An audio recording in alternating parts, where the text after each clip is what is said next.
Leo, welcome back po dito sa Daily Dose of Tarot 111. Kamusta ka? I hope nasa mabuti kang kalagayan, pampisikal, mental, emotional, o spiritual man yan. Ang video po natin na ito ay para lamang sa mga may malawak na kaisipan, kaya po di kayo makaresonate, try ninyong panoorin yung inyong other signs, Moon, Rising, and Venus. Wag lang po kayong mag-focus sa inyong sun sign. At kung bago lamang po kayo dito sa aking channel, please subscribe and hit the bell button para lagi po kayong updated every time na meron akong uploads. At kung nais nyo naman pong mag-avail ng ating private readings, ng ating products, na ating na Tiara's bracelet at ang ating Evil Eye Amulet necklace, makikita nyo po yung link sa description box or you can type directly po sa Facebook, Tarot Intentions by Aliana Reyes. Yan po yung ating Facebook page. At kung di po kayo mag-i-skip ng ads, maraming salamat at ano na din po kayo, mag-iwan na rin kayo ng bakas dyan sa ating comment section para makita ko naman po kung sino ba yung laging active dito sa ating channel. So, we have rebirth. Madaming pagbabago sa life po ninyo. Ayan. Yung iba din sa inyo, meron kayong mga bubuhayin na Leo, no? Na mga, sabihin natin, mga hininto ninyong bagay. Okay? Or, ano ba to? Your dreams. Pwedeng may mga dreams ka dito na hininto mo, procrastinate mo. So, ngayon, pwedeng babalikan mo po ito na mas dedicated ka talaga doon sa mga gagawin mo. And parang ma-feel ninyo ngayon na sobrang fresh nung inyong energy. 'Di ba? Parang nabuhay ka ulit. Ganun yung mafi-feel mo. Na meron pa palang pagkakataon para baguhin mo yung nangyayaring hindi maganda sa life mo. Na kung maganda man yung nangyayari sa life mo, mapapaganda mo pa pala yan. Tignan natin. So, yan po yung theme ng iyong week. Check pa po natin ano pa yung mensahe for Leo. Sun, Moon, Rising, and Venus Spirit Guide. Okay. So, mayroon tayo rito. Okay. Medyo emotional kayo rito. Pero ano din, may enlighten kayo. May mga emotions dito na pwedeng tinatago po ninyo na talaga naman pong haharapin ninyo. Even, ano po yan na, kunwari, mahal mo yung isang tao, pwedeng aamin ka, or the other way around, baka merong taong magko-confess sa'yo dito ng feelings. And meron din po rito, talagang meron kayong mga bagay na ipagdadasal. Okay, so may sisimulan po talaga kayo. Yun nga, yung sabi ko sa inyo dito kanina, maaring meron kayong mga bagay na hininto, mga bagay na tinalikuran itong mga nakaraan taon. For some of you, for the last 3 years, some of you naman, for the last 30 years. So, yung iba sa inyo, kahit nasabi natin, senior na yung iba sa inyo, nandun pa rin yung buo yung desisyon ninyo na iwan kung ano man yung mga bagay na meron kayo ngayon para balikan yung nakaraan. Kasi pwedeng dun mo nakikita yung growth sa life mo. Pwedeng madami ka nang na-please na tao dito kunwari sa current job mo, sa current na ginagawa mo ngayon, na it's time for you naman na yung puso mo naman yung sundin mo. 'Di ba? Na ito na sisimulan mo na talaga na tahakin yung landas para sa life purpose mo. Yun po yung nakikita ko sa iyo dito. And you are very enthusiastic dito sa mga gagawin mo, Leo. Tignan natin ano pa yung mensahe para sa week na ito para sa'yo. So, we have girl fight. Mag-ingat lang po kayo rito at baka may makaaway kayo. Ayan, may arguments tayo dito. Physical fight, baka may makasabunutan kayo. Ayan. Or makaka-witness ka ng mga tao na nag-aaway. At war, competing. Tignan natin ano ba yung malakas na positive energy sa week na ito para sa'yo.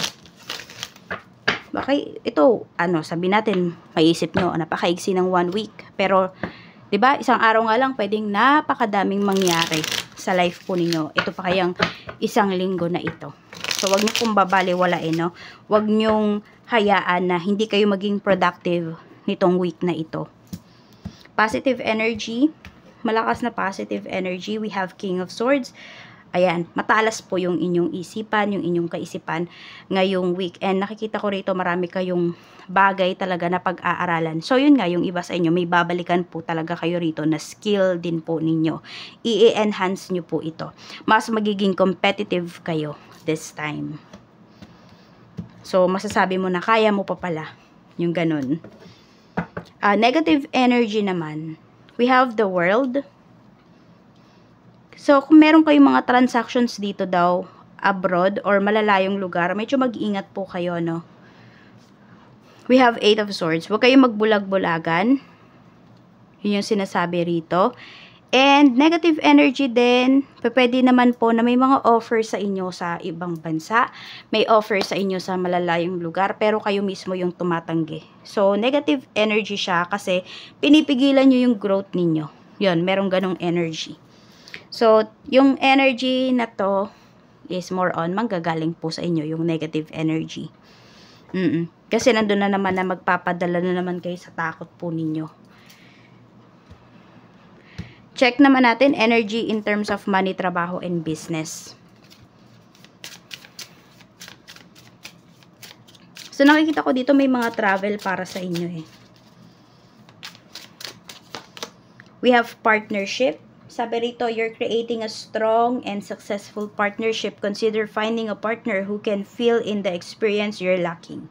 Certain relationships could be limiting your success. So, may mga, merong, ayan o, diba, you will leave, or you will start making way for your life purpose.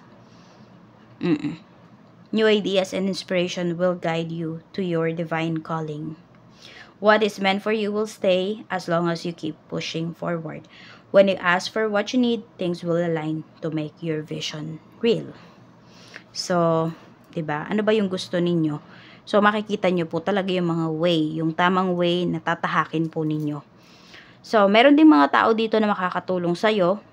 Makikilala mo sila this week, pero makikilala mo din yung mga tao na akala mo is sumusuporta sa'yo, yun pala, lagi lang nakakontra sa'yo.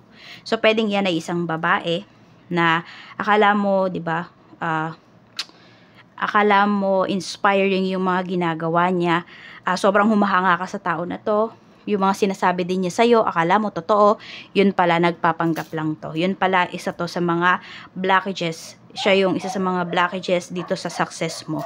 No, nalilimit pala niya yung kaalaman mo. Nalilimit pala niya yung tiwala mo sa sarili mo. So, ito, pwedeng sobrang lapit nito sa'yo. Could be a family member. Tignan natin. Energy pagdating sa kaperahan. Energy pagdating sa kaperahan. Kamusta ang kaperahan mo this week? We have 7 of Pentacles. So, nakikita ko dito, mabagal lang po yung flow ng money ninyo, pero stable siya. Okay? So, dire-diretso siya, mabagal, pero may kilos. At, ang mahalaga rito is stable yung money po ninyo. And nakikita ko rin dito, maaring meron kayong need i-address po, na health problems ninyo. If meron kayong nararamdaman, huwag nyong babaliwalain. Tignan natin. Sa trabaho, we have 2 of Cups. Okay, dito sa work, looks like may offer dito, para sa inyo. Mag-ingat lang kayo kasi baka masulot yung offer na yun sa inyo. Ayan yung sinasabi rito. Tignan natin. Sa business naman po, we have the Hermit. So, maganda, yung business ninyo rito. We have the Moon. We have 9 of Pentacles. So, yun lang, meron lang kayo ditong pinapangambahan or there are certain things na hindi kayo sigurado pagdating dito sa business ninyo. Pero i-pursue nyo po. Bakit? Kasi pera ang hatid niyan sa inyo. Ayan. Yung iniisip mo minsan na, ay baka hindi ako kumita dito. Pwedeng doon po kayo mas kikita. And by the way, ito, nakikita ko lang dito sa work. Okay? Or pwede ninyong pagkakitaan. Pwedeng may mag-alok sa inyo rito na, or magpabenta sa inyo ng property. Leo, accept mo to. Kasi, yan, dito makakakuha ka ng malaking komisyon. Oo. Huwag mong papalam sa isang babae na kakilala mo kasi makikipag-compete yan sa'yo. Pwedeng aalamin niya sino yung nag-offer sa'yo. Ganito, ganyan. So, baka may, sabi ko nga, diba, baka may masulot dito na offer sa'yo.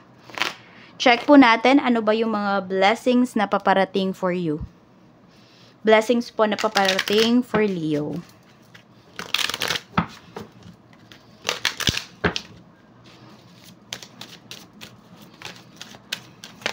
We have money. So, ayan po, maganda yung kaperahan ninyo. It's either, ganito lang yan, nag-loan kayo, marireceive nyo na yung niloan ninyo. Meron paparating na pera, malaking pera po ito, or sabihin natin, kung di man ito malaking pera, ito yung pera na masasabi mo na nakahinga ka ng maluwag kasi nabayaran mo na yung mga dapat mong bayaran, yung mga bills, something like that. Okay? So, ayan po, merong magbibigay sa inyo dito ng pera. Merong magtitiwala sa inyo rito. Makakabayad kayo ng utang, may magbabayad sa inyo ng utang kasi may nag-aabot ng pera dito. Oh. Tignan po natin. We have home, we have house, we have home. So, pwedeng makabayad na kayo dito ng fully paid nyo na yung loan niyo sa bahay. Some of you po makabayad na kayo ng upa sa bahay kung ilang months man kayo behind. Makakalipat kayo ng bahay dito at makakabili yung iba sa inyo ng property sa magandang subdivision or sa safe na lugar. We have baby. Looks like meron din dito, no? Magpapabinyag. So, more on nakikita ko rito, meron dito nag-start ng family. So, maganda po ang pinapakita kasi, 'di ba, you have the money na makakapagpakasal yung iba sa inyo after magpakasal. Ayan po, dire-diretso na yung paggawa ng bahay at after magawa ng bahay, ito na, baby na ang kasunod.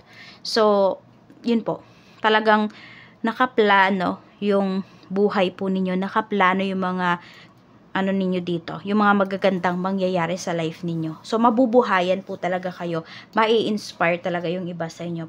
Pwedeng pinakabata na nanonood sa atin dito, no, na makaka-relate is 27 years old. So, pwedeng by 27, ayan, yung iba sa inyo, maganda na talaga yung buhay po ninyo, no? Pagdating sa pera, pagdating sa bahay, you have your own property na, you have a family na, yung tipong ganyan. So, claim nyo na po yung mga positive energies dito sa ating reading at tignan natin ano yung angel numbers para sa inyo. Leo, ano yung angel numbers para sa iyo? Angel numbers. We have 1221, symbiosis. Ayan po. Okay, so may ano talaga dito, may partnership talaga dito na malaki yung magiging benefits or parehas kayo magbe-benefit dito. So katulad nito, 'di ba, may nagbebenta sa iyo, ay may nagpapabenta sa iyo dito ng property. Di lang naman siya yung kikita, ikaw din makikinabang ka din doon sa property niya. Kahit sabihin natin hindi naman lang lawa yung puhunan mo rito. Pero syempre, mas malaki yung puhunan niya. No? Pero kikita ka pa rin. That's what I meant. You know? Kaya po, wag mo tong tatanggihan. Ayan. Basta meron dito na offer sa'yo na parehas kayong magbe-benefit. So, we have 1031. We have passion. And we have 525. We have reshape. So, may mga pagbabago dito. No? Kasi may mga taong makakatulong sa'yo, may mga taong mag-open ng mind mo na itong bagay na to, pwede ka palang may ma-benefit dito, may makukuha ka pala rito. So, could be mare-reshape yung thinking mo, 'di ba, towards sa isang bagay, towards sa mga bagay-bagay sa paligid mo. So, may matutuklasan din kayo rito na sabihin natin gifts ninyo, na talent po ninyo ngayong week. So, ayan lang, Leo. Maraming salamat. Mag-iingat ka and more blessings to come.